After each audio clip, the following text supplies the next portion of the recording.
Welcome back to the Recap Show. On today's episode, we will be talking about the NWSL, mental health, and we will be joined by Angel City defender Sarah Gorden. If you like what we're doing on the Recap Show, please like, rate, and subscribe to YouTube and, of course, wherever you get your podcasts. Now, let's get into the daily discussion.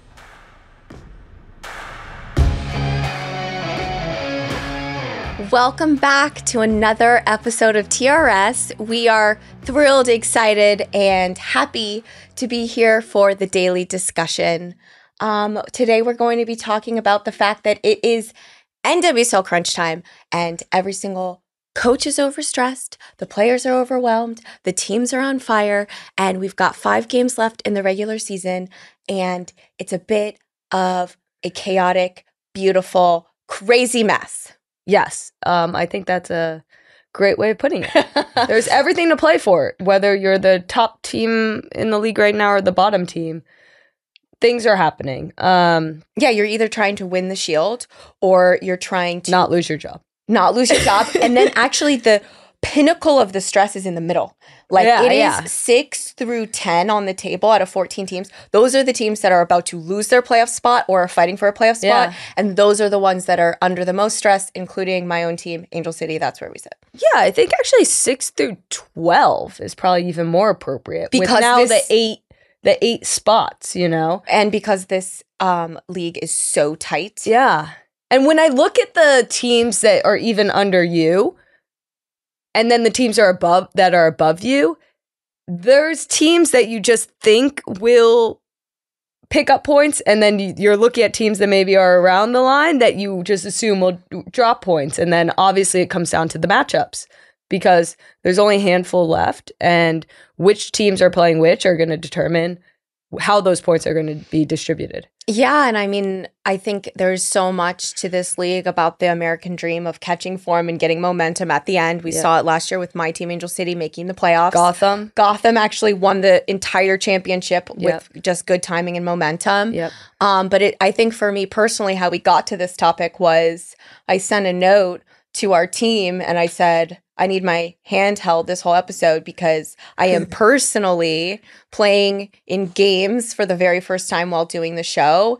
And, you know, the idea of what it means to play in games is not the same as what it means to come back to a team with 8 games left in the season that like everyone feels like their job's on the line every single time they go out.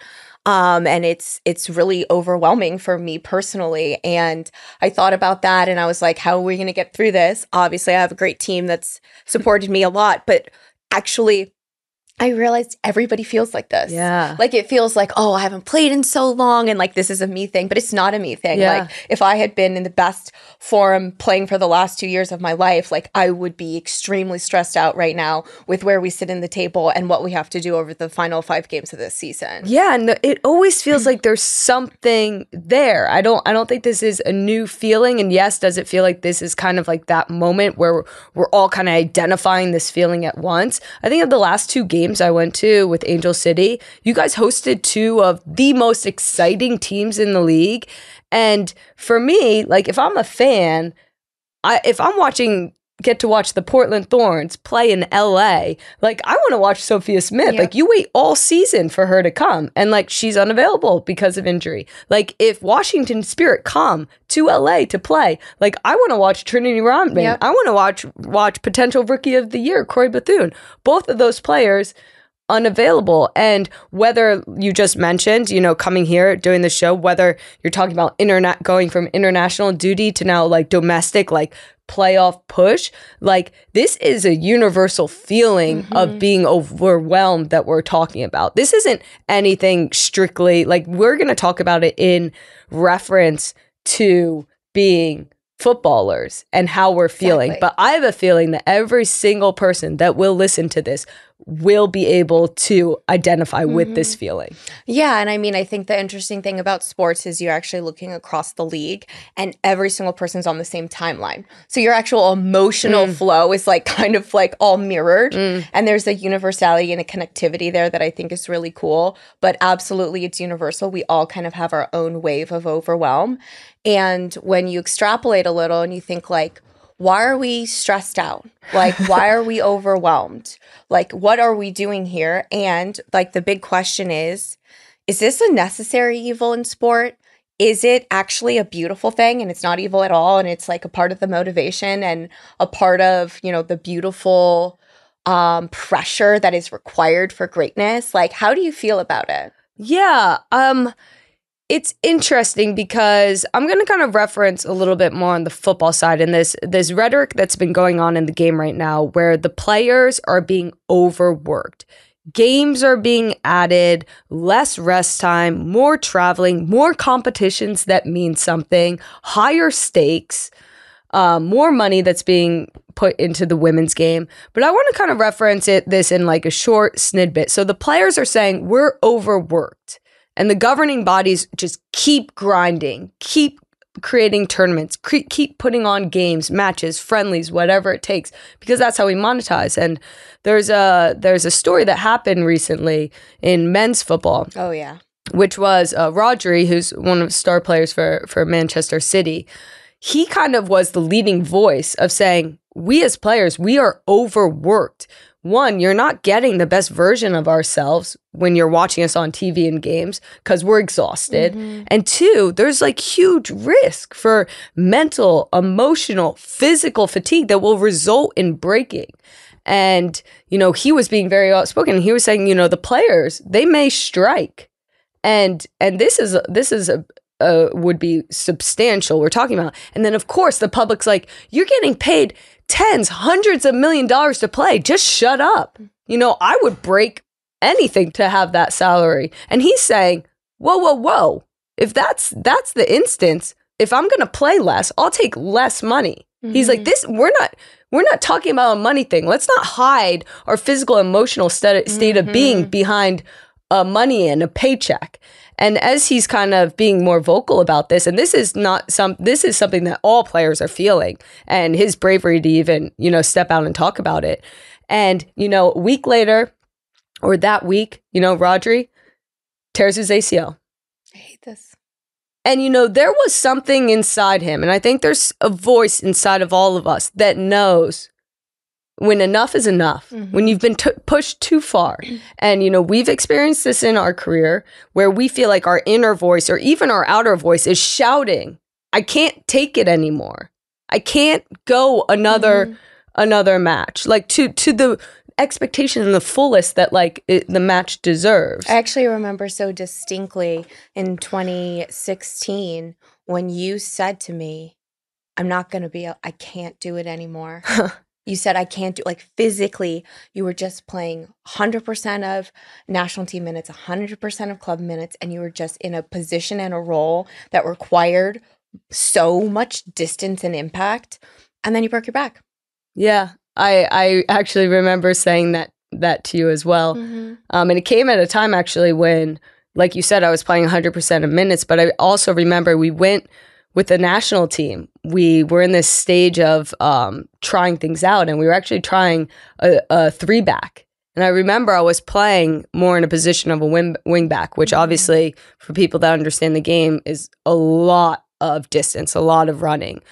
And I remember just being overworked to the point, and, you know, I obviously didn't say this publicly, but privately to you, I said, I can't physically do this. Well, see, what's so interesting here, and we're going to go a little bit into the mystic. Let's do it. Let's just do it. Okay, so what we're talking about here, it sounds like a complaint on the institution that's creating tournaments or like the coach's decision. But I actually think it's a little bit more than that. It's about the connection that we as humans have with our bodies, with our spirit, with our inner voice, with our essence, whatever you want to call it. And that's what you're saying when you're saying, like, we know when enough is enough. There was something that spoke to you from within that said, I can't do it anymore. And the truth was you couldn't, right? And so you think of it two ways, like, can we listen to our truth, to our essence, and then can we have the respect to be heard when we say it out loud, right? And could that prevent things? And then the other side of it, which is where I get really cuckoo, is like people think the injury is like the worst outcome. But perhaps the injury is your body's way of protecting you from something that's worse because you didn't listen when your inner voice told you enough's enough, or you couldn't, or the coach didn't listen, or whatever. You didn't have that power. So your body said, well, enough's enough for you. And that's why I think with my ACL injury, I always saw it as a need that I had physically, spiritually, emotionally, mentally to leave the game. Yeah. And every single time I had a setback, I remember thinking like, something from within isn't ready for me to come back. And I'm not going to make it back until that inner wisdom, that inner divinity in me is ready to come back. And it took so much mental work for me to kind of get in touch with that. Yeah. And I think that's, in my opinion, what like mental health is. Yeah. And so, you know, if you look over this decade, the last decade, you're hearing a lot more from players like enough's enough, and they're trying to speak up because I think there is less stigma in speaking up about mental health. That's like an important thing. But I do believe that the feeling of overwork is actually really innate for us as humans. We always are pushing ourselves to the brink. And in order to experience the maximum that we can do, we sort of have to. Yeah. So I kind of think it's beautiful, Yeah. but it's just once we get there to the brink of what we can do, to our absolute capacity, can we hear ourselves when we say, that's it, that's the line? Yeah. And then can we respect that? And can the world respect that from us? Yeah. Yeah. It's so interesting because I do feel like we're evolving and innovating so much as a society. I think the disconnect between understanding and being able to hear how we feel physically, mentally, emotionally, I think there is such a disconnect now because we're being ruled by devices. And I think that, you know, people don't even know how they sleep anymore unless they check like their Aura ring. Oh my gosh, you're bringing my lessons from therapy into the recap show. I actually had to get rid of my Aura ring so I could remember to check like and just ask, hey, ask yourself, how do you feel? Are you sleepy? Yeah. That's it. Yeah. And I think that that's also true now a lot in sports science and performance too. It's like everything is ruled by data that they don't even ask athletes anymore. How do you feel? And I think it's super exacerbated in sport because we have to push through pain and mental fatigue and suffer so much that we are trained to not listen to our body. And I think that that's why sport is such an amazing platform to talk about these issues. Yeah. Because then when you try to listen to your body, it seems like counterintuitive. Yeah. And I mean, this is something that you and I are super passionate about. We've been talking about it every night. Like the brink of existence. Like, how do you push yourself? How do you chase greatness? How do you keep joy in that like betterment process? Yeah. We could talk about it all day. Wait. But unfortunately, no, that's the end. And I know maybe we'll do a part 2 next week. I think so. Tobin and I have the honor of interviewing some of the most amazing athletes and change makers in the world. It is such a pleasure. Last week, we had an amazing conversation with Jen Beatty of BayFC. Make sure you go back and check that out. Subscribe to our YouTube channel. And Tobin, you want to tell them who we've got tonight? We have your teammate, Sarah Gorden, cultural icon, fastest player in the world. Wow. Oh, and she's a defender. Let's bring her in. We are here with the most stylish player in the game. Welcome, Sarah Gorden. Oh, I thought you were talking about me. Oh my God, thank you. No snaps? Oh, yeah. Sorry. Yay, welcome. It is official. If it's like named on the recap show, it is official. I'm honored that you just said that about me. But you know that about yourself. No. No? No. I mean, I think I have good style. I wear things I like, but there's so many people with good style. So I would not self-proclaim myself that. So thank you. Okay. Where do you think you get your style from? I would say that I'm inspired just by like anything around me. Like when I was in Chicago, it's easy to be inspired by friends and the city and the energy, and then the same here as well. I also feel like I do sometimes get into trends, but I don't want to be trendy, you know? I want to be true to myself. Oh, I like that. Yeah. Trends, but not trendy. Well, I will tell you that you are a trendsetter. And often if you wear Crocs and pretend they're the Row, I might have gone on Amazon and bought Crocs that look like the Row. Did you actually? I actually did. And I haven't worn them to the locker room because I didn't want you to know. Well, first of all, you gave me shit for buying Crocs that look like the Row off Amazon. Off Amazon was the worst part. And then I was like, but then I can get that. They're so cute. I mean, this is like a Regina George moment. It's like Kristen was like, I saw Sarah Gorden wearing Crocs that look like the Row. So I bought Crocs. I mean, the fact that you got Kristen Press to buy Crocs, I think. Yeah, my very first and last pair of Crocs. Shows the power. And they weren't $1,000. They were only $30. I know. I know. This is really great. Please keep encouraging these types of behaviors. I know. I kind of hate it though, but I also appreciate the save. Oh, man. So I'm a huge Sarah Gorden fan. I obviously get to watch a lot of Angel City games. Wait, Sarah, did you know that? No. That you're her favorite player on Angel City? Shut up. Oh my gosh. This was a really good day.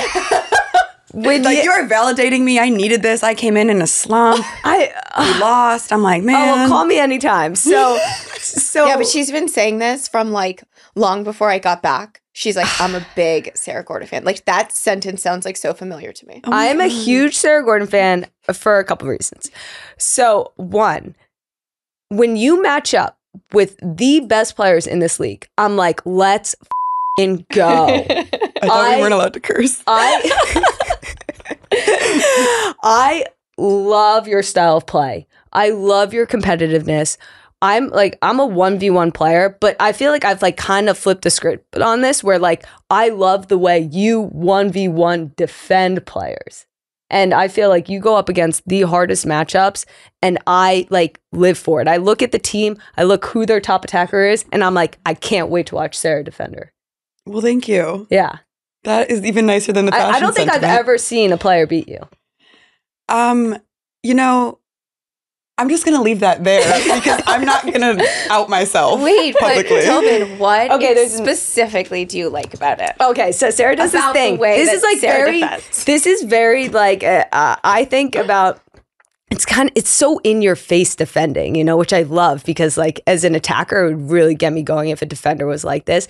But basically, it's like Sarah gets the 1v1 matchup. And, you know, whether it's like the player is dribbling and she's like, yeah, go on and try and beat me. You know, like it's like you can hear a dialogue in her defending. And it's like she almost kind of gives them like a little head start. Like this idea of hope, you know, like you kind of give them a little hope. And then you enjoy shutting it down so much, and you almost like look like this is what she likes about it. Does the sprinter look, you know, like Usain Bolt, like looking like as he crosses the line, you know, like just where you're basically like, I am so good that I almost can like no look defend. You know what I'm talking about. I know exactly what you're talking about. It's like when you're running past them, like when you turn on the jets and like they thought they were going to like take a fast person touch. Oh, yeah. You know? And then you're like, but not against me. Yeah. I didn't know there was a look. There's a look. And that's so cool. And you know what it is? It's so cool. It's a Sarah Gorden look. And you know what it is? It's like the joy. Okay, wait. I have a question. I'll ask a question because Tobin's just like on a rant. Do you enjoy playing against the best players in the world? Do you look forward to it? You know what's crazy is I just feel like this year our league has gotten so much better. Mm. And the quality of forwards is particular. Crazy. It's every single game now. Yeah. And so, I mean, it's made it a really tough year as a defender, like mentally, emotionally. Obviously, our team has had some ups and downs, but it's just like every game, there's somebody that's going to take you on. So it has been really hard, but I do enjoy it. I mean, I have my down days where I'm like, man, I just got to get through this. But when I'm at my best, I'm like enjoying it. And I am like, come on, like take me on. Like I do feel that way when I'm at my best. Yeah. So what we're seeing is sometimes true. Yes. Yeah. Not always, but sometimes. Do you study attackers? Like, how do you prepare, like, going against the best players? I do watch a lot of film. You do? Yeah. Like, they'll put together, like, videos of a bunch of clips of, like, whatever attacker we're facing, and I do like to watch them. Yeah, I remember that being a big part of, like, Becky Sauerbrun's game, Julie Ertz's game. They got a lot of confidence when they kind of already knew what attackers were going to do and how they shaped and how they took on 1v1 and the places and spaces they wanted to get to on the field. And I think, like, you have a good understanding of that. Like, when I'm reading you in your matchups, like, I feel like it's somebody that is well studied. And how would you describe yourself as a player? For those that don't know the exact look. That look. Sarah Gorden look. Well, I would say I feel like I'm not a traditional center back. No, like, you're not. I'm not just like a good in the air, you know. I do feel like I try to command the field, but yeah, I don't feel like I'm a traditional center back. I like to dribble and I like to catch people in behind. So, I mean, that's how I would describe myself. And I feel like sometimes it's like we get like traditional players or coaches that like come into our league and are probably like, what is this American girl with the short shorts doing? Why is she dribbling out at the back?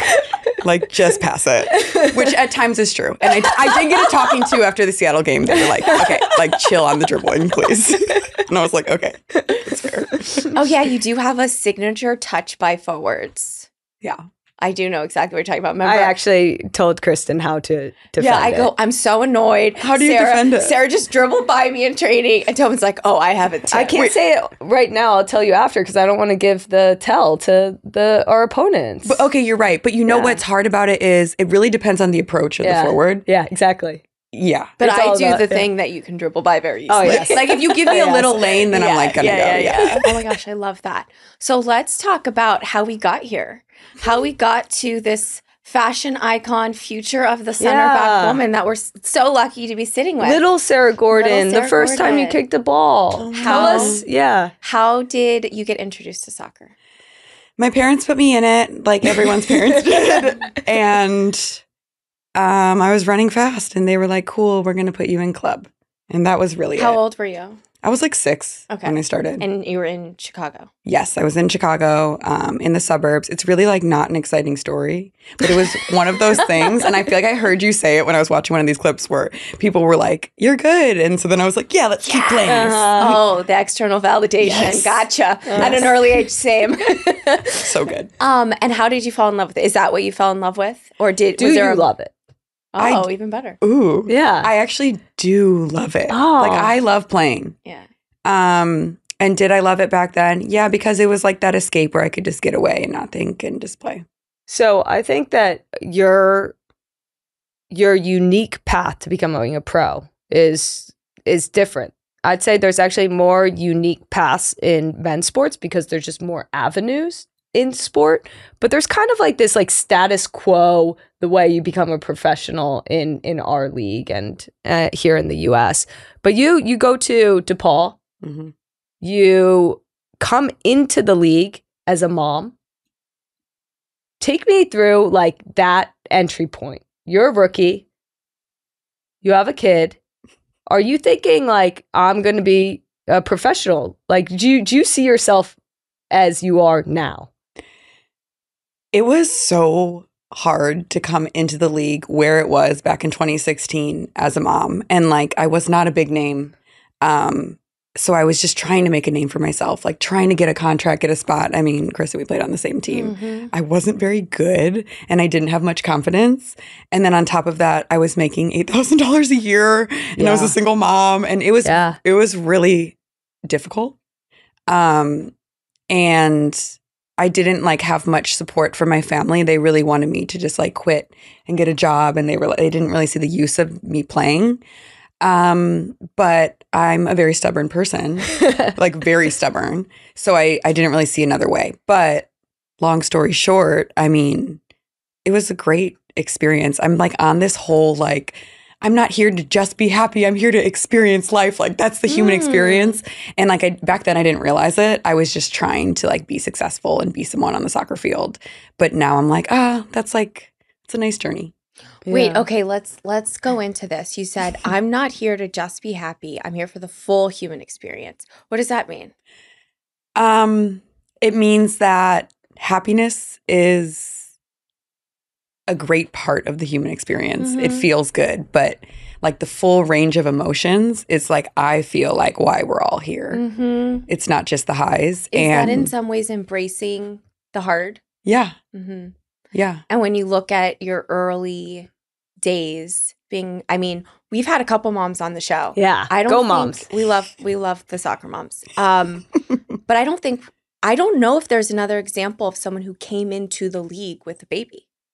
Do you know one? No. I don't think so. And You're that's one of super one. unique. Yes. And that's where I think Tobin is going back to like even the college version of you. Mhm. Did you always know you were good enough? Or like how did you emotionally have a child in college, play, and like make it to the league? Okay, so when I went to college, I liked soccer, but I was more so just happy to like be free from control of like my parents and my family. And when I got pregnant, the summer before my junior year, and then had Caden, I think having him, it was a huge deal. And it was a very difficult pregnancy and experience, but like it realigned me and refocused me to what I wanted. So I didn't really want to become a pro until after I had him. Wow. And it was more so the idea of like people being like, you're not going to be able to play soccer again. Like you're just going to have to get a job, made me like want to keep playing soccer. Wow. I was like, actually, hell no, I'm going to do what the I want to do here. Yeah. So thank you for that. I actually saw my college coach last night, which was weird because she saw Caden and she was like, wait, he used to be this big. Oh my gosh. Yeah, but yeah. So did I answer your question? No, I don't even. You did. And so like when you said like going through your pregnancy and the birth was really difficult, like what was like, if you don't mind sharing what was difficult about it and like what was the relationship between that and football? It was difficult because when I told my team, my parents, the school that I was going to go through with this pregnancy and have a child, I just didn't have support. Wow. And I definitely was like looked at as just like a fool that, you know, like, what is she doing? And people didn't believe in me. And I mean, like, fast forward, like now I look at it and I'm like, having a strong support system is the only thing that can get you through as a person, but as an athlete, like you need a support system. And I found that in my fiance and my family. Like Mike was the first person that just came in and was like, you want to do something, you can do it. There's nothing that's going to stop you.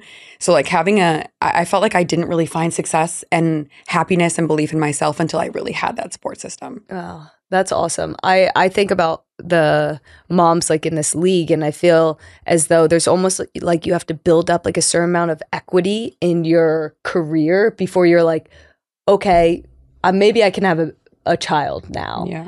But and this is where I'm kind of like, you're totally like, you're a renegade. You're before your time because the women should decide whenever they want in whatever part of their career that they can have a child and to have the ability and the support around them to be able to do that no matter where you're at. Yeah. And I think that this is such a great example. Like you didn't have that support.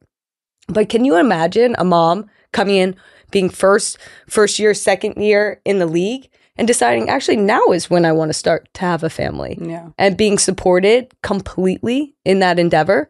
Do you know how revolutionary that will be? Yeah. And like honestly, it's so cool to see you as a mom with an older kid because Caden is the way how proud he is of you. You don't get to sit precious. there. You don't get to sit there and watch your son watch you.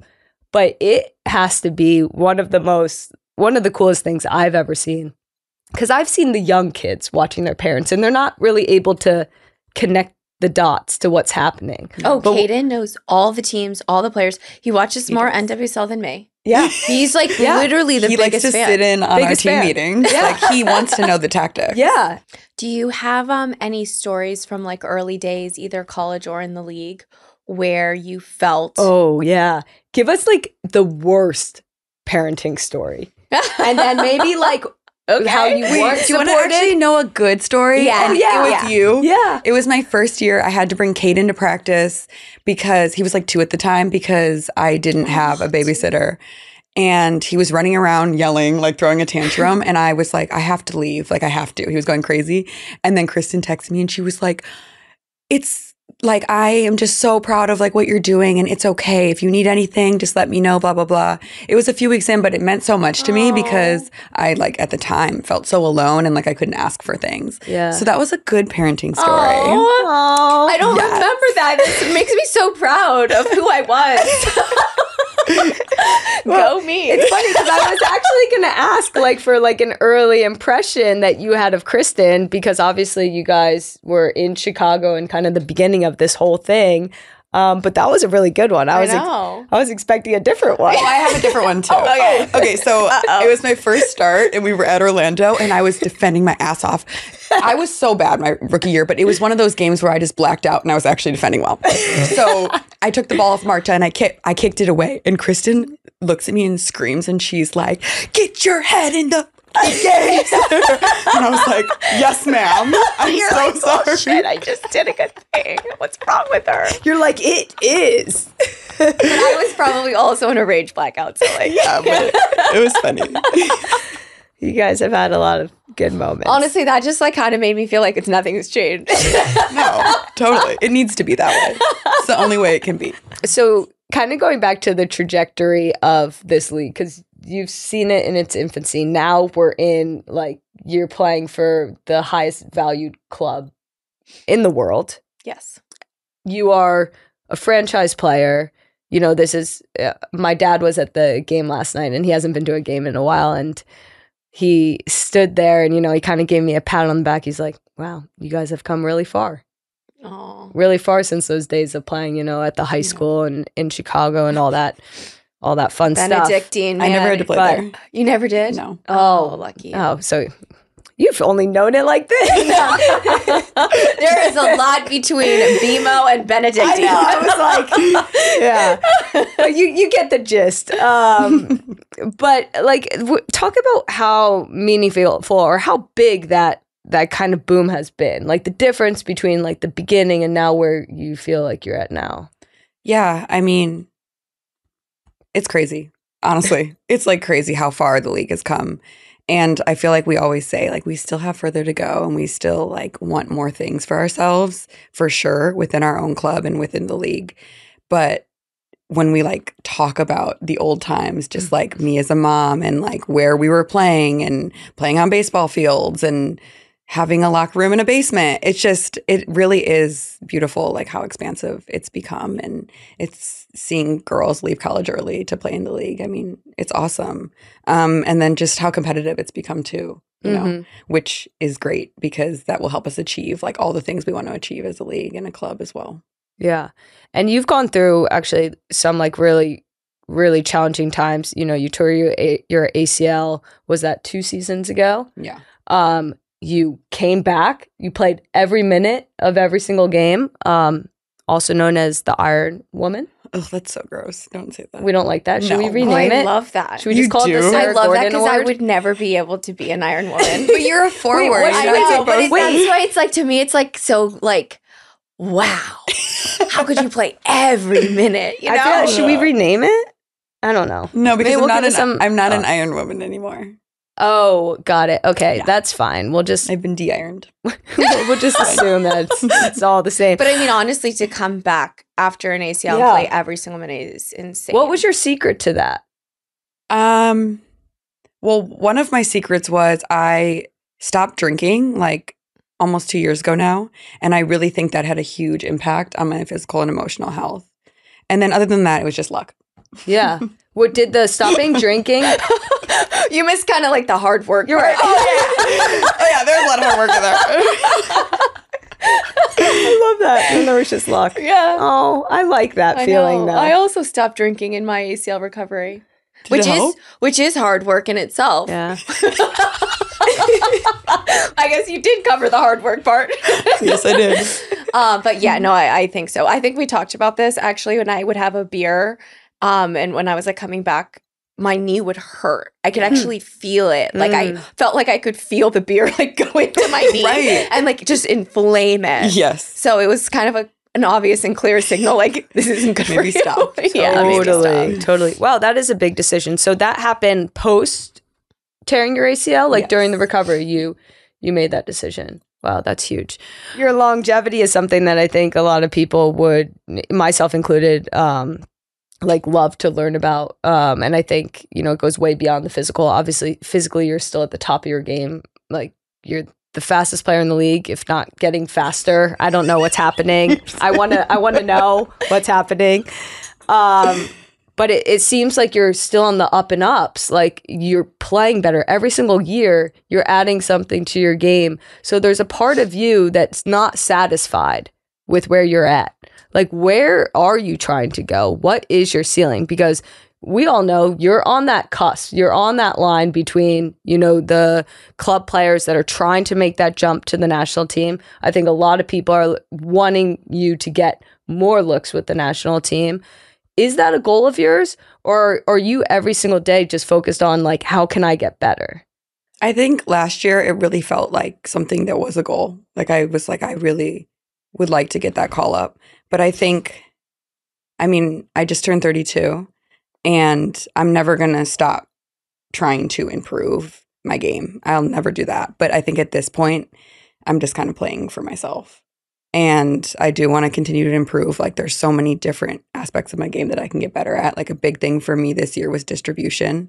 And I feel like we changed our style of play a little bit. So it has been like a big learning experience all year for our whole group. But yeah, for me, like it's just continuing to improve and just not expecting anything really. Yeah. Do you think that that's a part of your DNA? Like the improvement aspect? Like where do you think you get that from? Where? I think some of it might be toxic and childhood trauma.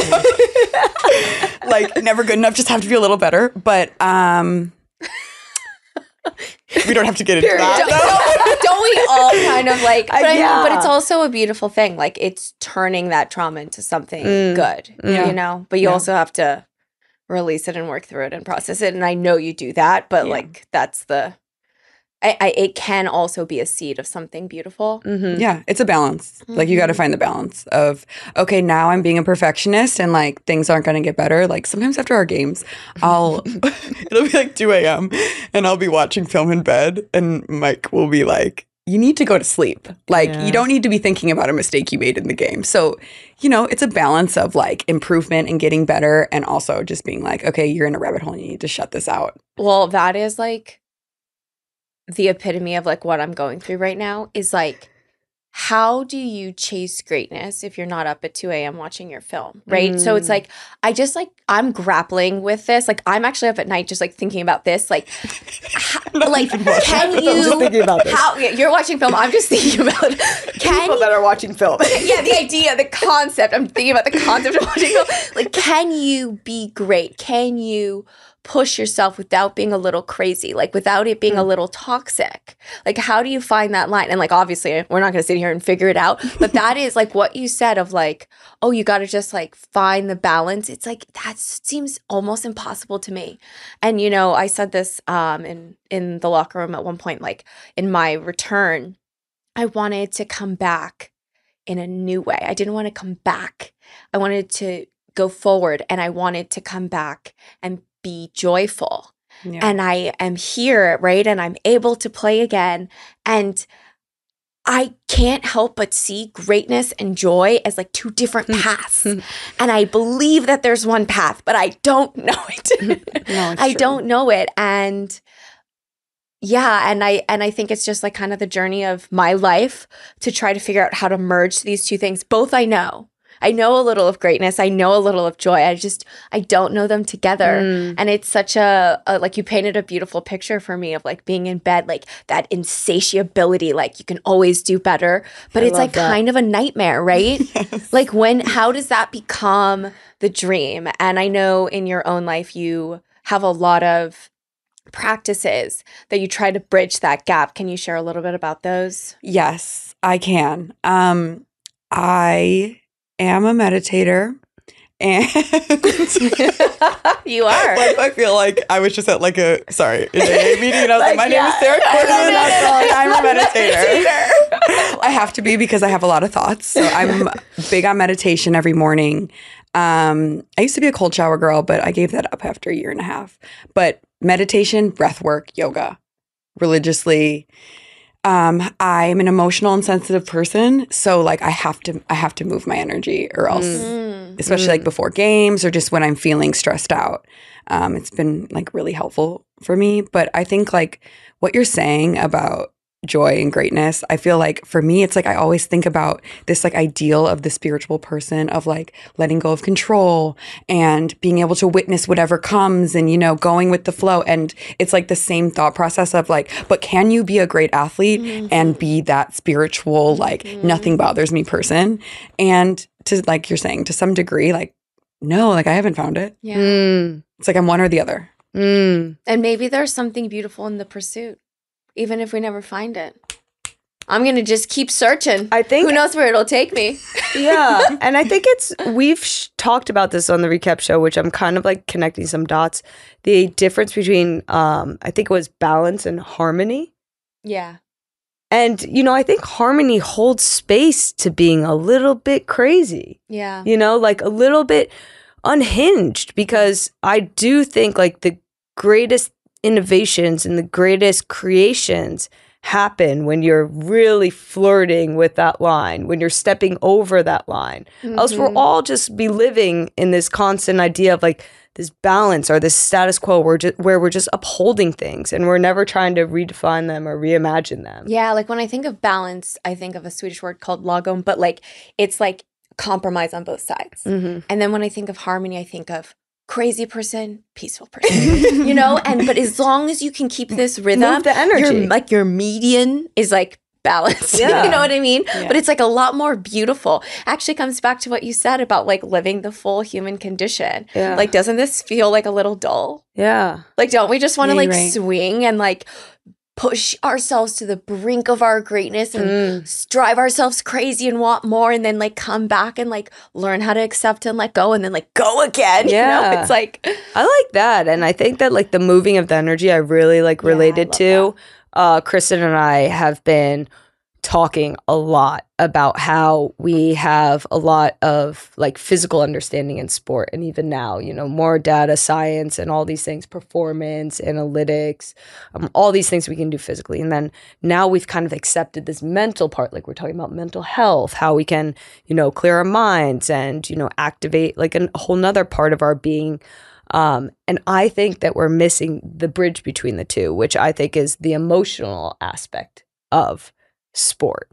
And I'm really curious because now it feels like polarity, where we have this like physical, and then we have like like the meditation and the yoga, like of the mental. And I just think that for us to identify what is the emotional toll of an athlete. You know, you're up at 2 a.m. because there's this huge stadium, these bright lights, these people screaming at you. Like, you lose a game, you win a game. Like, these are such big emotions. It's like that we need to understand. And I think that is kind of the bridge, you know, because you both, you know, you just played like such an intense game. You're like up, like watching sport, you know, all these things. Like, do you think that there is like an evolution to the athlete that we're still kind of trying to figure out? Yes, definitely. It's funny because we like when we do our pregame talks, it's like we talk about going to battle. It's like emotionally exhausting.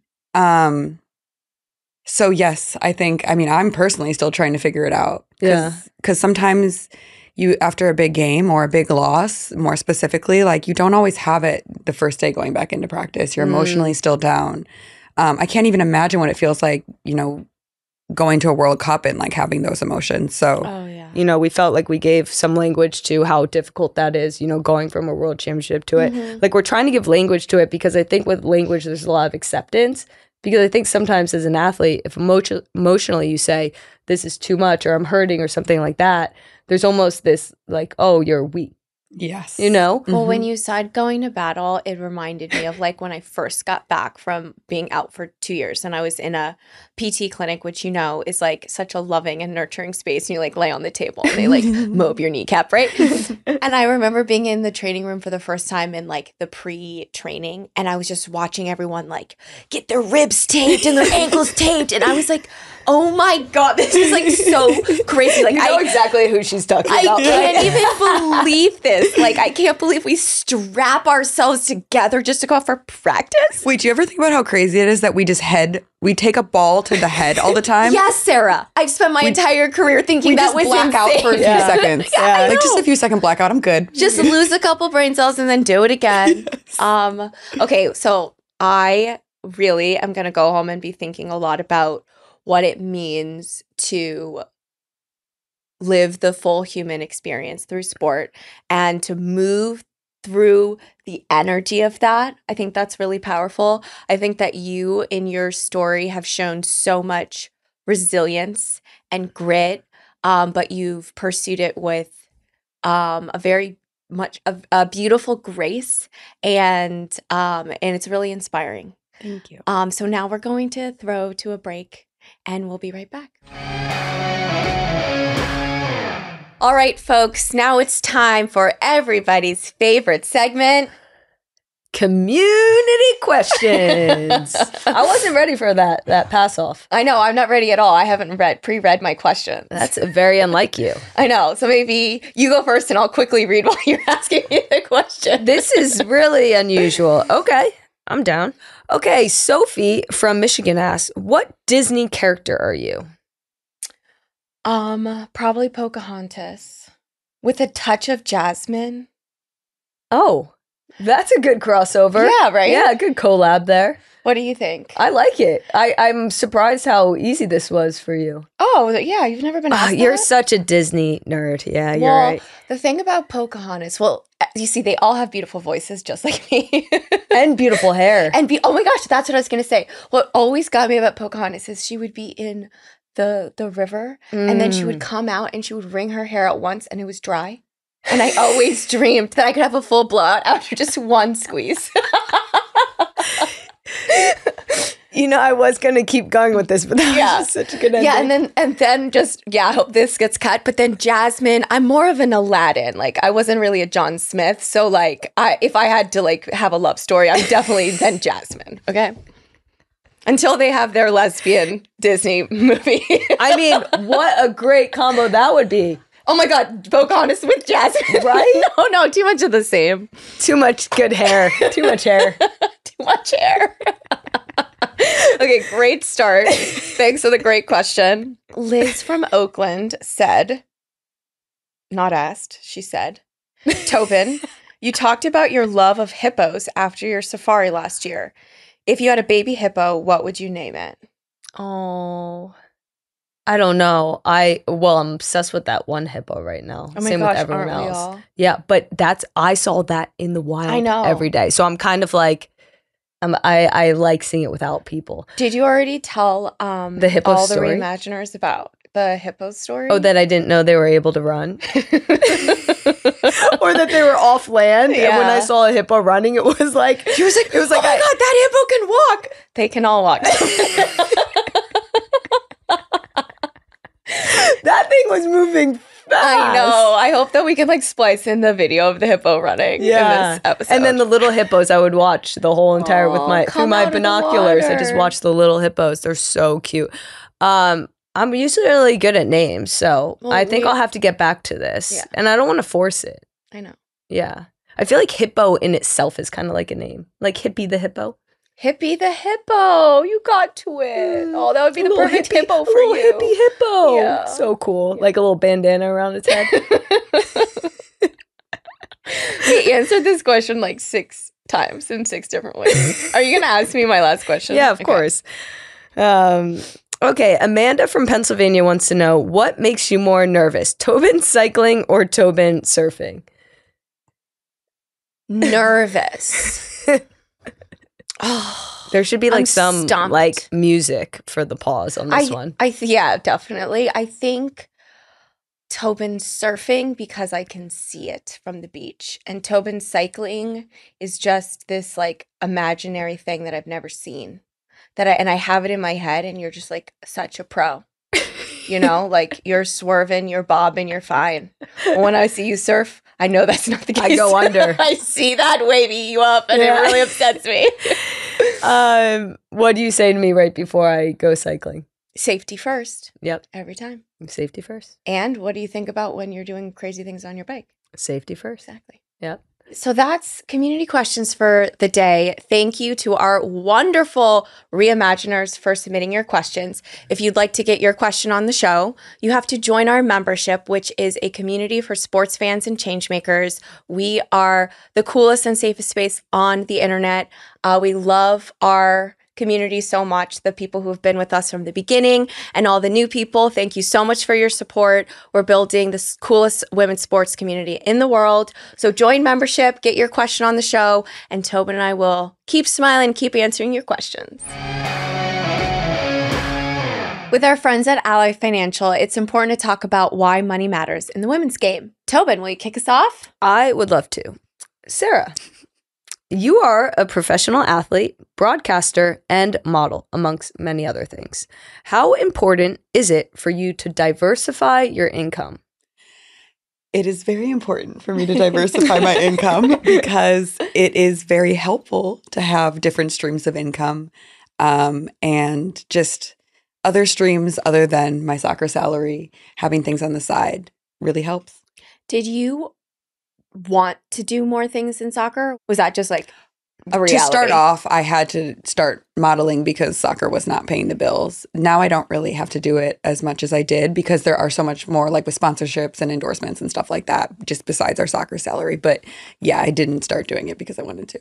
But do you like it? I like making money. Okay. Yeah. That's Love great. that answer. Yeah, we do. Okay. What did you do with your first pro paycheck? My first pro paycheck was $500 and I paid for daycare with it. Oh, Awesome, Mom. that's like the vision of hustle. I mean, Sure. You paid for daycare so that you could go back and do your job. was there ever a paycheck that you received that you did spoil yourself? Of course. I love things. Like, I hate that about myself. I'm like, I don't want to be that, like, materialistic person. I love things so much. I love bags. I love shoes. I love clothes. I like cars. So, yes. Amazing. But don't make me answer what it was. Well, I was just thinking you can embrace that about yourself because it's written in the stars. I was recently learning about astrology, and that type of, like, quirk is, like, destined for you. Okay. And it really helped. That's what I like about astrology now is because I was like, oh, like, justifies all your yeah, spending. exactly. Like, oh, I'm a little like loud and bossy. But then it was like, but that was my destiny. What am I going to do about it? I can't fight the stars. So you like stuff. Yeah. That's just for you. That's who I am. Bravo. Okay, so what was your favorite purchase? My favorite purchase. God, I don't know. Because I'm also the person that likes something for like a month and then I need something new. Well, that's a problem with the car. Yeah. I want a new car right now. Oh. Yes. Yeah, what car do you want? Because maybe if they hear this segment, oh yeah, this could be a huge shout out. I would like a Porsche. Oh. Okay, what kind? Well, if they're buying it for me. Yeah, they are. Yeah, I want a wait, I can't say this wrong. I always say it wrong and people make fun of me. It's a 911. I want a 911 in light pink. Oh my gosh, you do? She wants an Angel City. I see a three-way. Not coral. Oh. Well, we were just trying to get more people to try to buy it for you. Oh. You know, a three-way collab? Like Angel City, Porsche, Sarah. It's all happening. Wait, what's the pink, though? I'm a little... What color is light pink? It's like a light blush pink. A blush pink. Blush pink. Got it. So like a white pink. We got to get your it done. future car. I can't Porsche, wait for you to pull up to the game in this Porsche. Love that. Sarah, thank you so much for joining us on the recap show. Thank you for having me. You're a delight and an inspiration. And I really enjoyed this conversation. Me too. I know you a little bit better. Me 3. Want more of the recap show? Never miss an episode by subscribing on YouTube and wherever you get your podcasts.